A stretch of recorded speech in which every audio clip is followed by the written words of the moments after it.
en certa manera, sense saber-ho, representa els meus antics companys de la Salle, a molts amics i amigues que no puc esmentar, que demano perdó, escriptors i escriptores.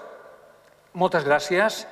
Som molt creatius, vivim cada dia amb tota la nostra creativitat i veuran que els dies són molt més lluminosos, les persones són molt més felices, tenim molta més energia i aquesta felicitat la volem compartir, com aquesta nit he volgut fer amb vosaltres. Gràcies.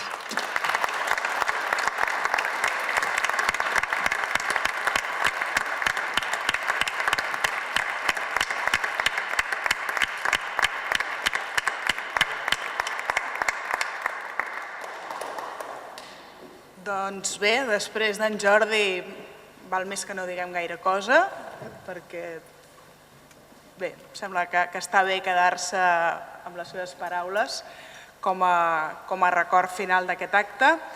Fins aquí la posada de llarg, la presentació en societat del llibre d'encanteris de la vella Taràndula. Ja ho hem dit tots, però llegiu-vos-el, ara sí. Si voleu posar el signin als autors, ara estaran a la vostra disposició. Us agraïm molt la vostra participació, la vostra companyia en aquesta presentació en societat d'aquest bon llibre. Moltes gràcies per acompanyar-nos. Visca la lectura i visca la cultura sempre.